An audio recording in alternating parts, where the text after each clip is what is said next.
Manusia pada umumnya pasti ingin hidup dalam kelimpahan. Dan tidak sedikit juga saudaraku, anak-anak Tuhan atau orang percaya yang juga ingin hidup di dalam kelimpahan.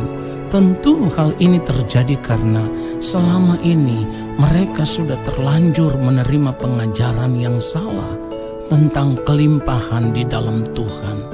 Saudara yang dikasihi oleh Tuhan Yesus Kristus, Yohanes 10 ayatnya yang ke-10 firman Tuhan katakan, pencuri datang hanya untuk mencuri dan membunuh dan membinasakan. Aku datang supaya mereka mempunyai hidup dan mempunyainya dalam segala kelimpahan. Saudara perhatikan baik. Di sini kita harus mengerti apa arti kelimpahan yang dimaksudkan oleh Tuhan Yesus dalam ayat ini. Sebab kelimpahan yang dimaksudkan oleh Tuhan Yesus di dalam ayat ini adalah tinggi dalam kualitas atau memiliki kualitas hidup yang tinggi. Tentu kualitas hidup yang sesuai dengan standar kesucian dan kekudusan Allah Bapa di surga. Jadi bukan ditujukan kepada kelimpahan dalam bentuk harta kemewahan dunia.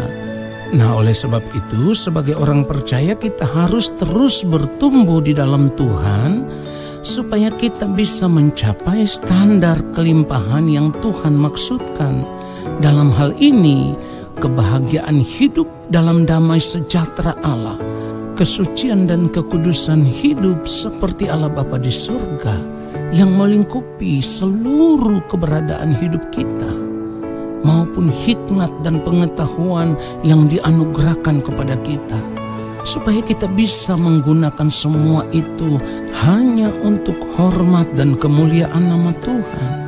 Saudaraku, di sini kita juga harus mengerti bahwa kelimpahan pun berbicara tentang terang Allah yang menerangi hati nurani kita. Jadi kita tidak boleh salah dalam memahami akan kebenaran firman Tuhan ini. Sebab selama ini apa yang kita terima sudah terlanjur salah.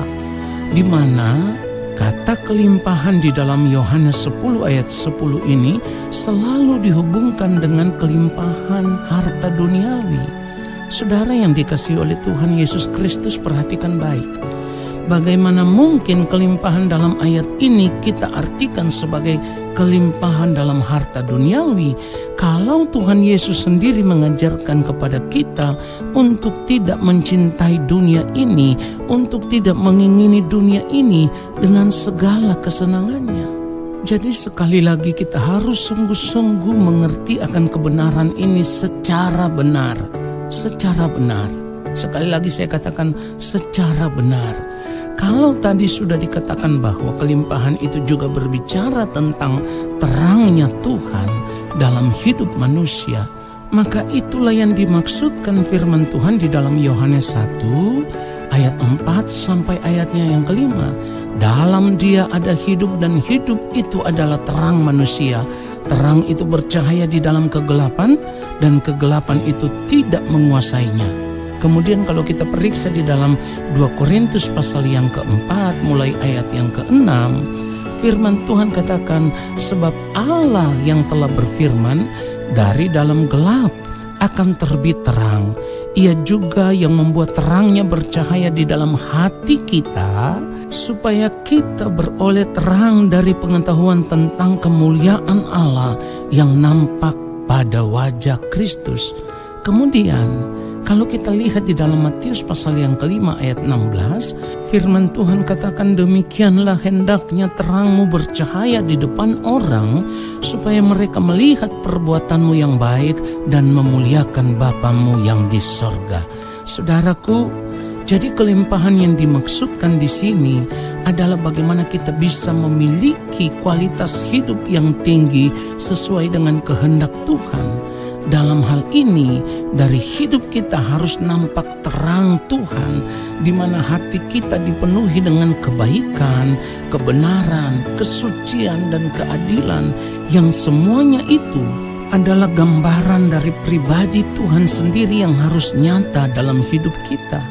Saudaraku, Saya harus katakan dengan jujur, adalah sebuah kebodohan kalau kita hanya ingin hidup dalam kelimpahan harta duniawi, tetapi itu akan menyeret kita kepada kebinasaan kekal.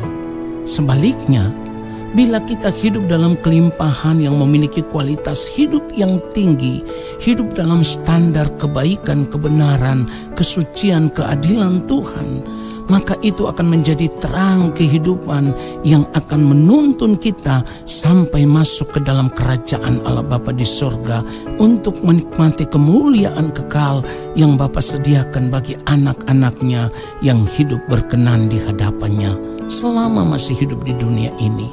Saudara yang dikasihi oleh Tuhan Yesus Kristus, ingat sekali lagi, Tuhan Yesus tidak pernah mengajarkan kita untuk menikmati kelimpahan hidup dunia ini. Jadi kalau ada orang yang mengajarkan bahwa kita anak tebusan, kita akan hidup dalam kelimpahan, saudara, saya mau katakan dengan jujur, itu adalah penyesatan.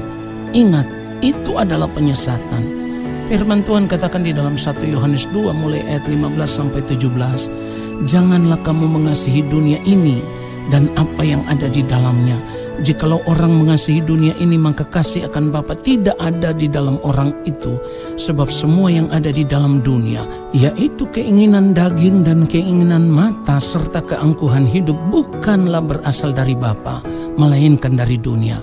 Dan dunia ini sedang lenyap dengan keinginannya, tetapi orang yang melakukan kehendak Allah tetap hidup selama-lamanya. Jadi, memiliki kualitas hidup yang tinggi sesuai dengan standar kesucian kekudusan Allah adalah kelimpahan hidup yang akan membawa kita untuk menikmati kemuliaan kekal dalam kerajaan Allah Bapa di sorga. Tuhan Yesus memberkati kita semua. Haleluya. Amin. Mari kita berdoa. Bapa, kami bersyukur untuk kebenaran firman-Mu yang sudah kami terima. Kami tidak mau menyanyiakan masa hidup kami di dunia ini. Kami mau terus berjuang untuk merubah diri menjadi pribadi seperti yang Bapa kehendaki. Dan di sisa umur hidup kami selama kami hidup di dunia ini, kami mau berjuang hanya untuk hidup melakukan kehendak Bapa saja. Tidak ada sesuatu yang tersembunyi di hadapan-Mu ya Allah. Apapun yang Engkau mau, perbuatlah bagi kami seturut dengan kehendak-Mu ya Bapa di sorga. Sebab kami mau belajar hidup dalam ketaatan penuh. Sebagaimana Kristus hidup, seperti itulah kami mau hidup. Hidup hanya untuk melakukan kehendak-Mu, dibaharui dari hari lepas hari, sehingga kami boleh hidup seperti yang Bapa kehendaki. Di dalam nama Bapa, Anak, dan Roh Kudus, yaitu di dalam nama Tuhan Yesus Kristus, kami bersyukur, kami berterima kasih atas setiap kebenaran firman Tuhan yang sudah kami terima. Haleluya.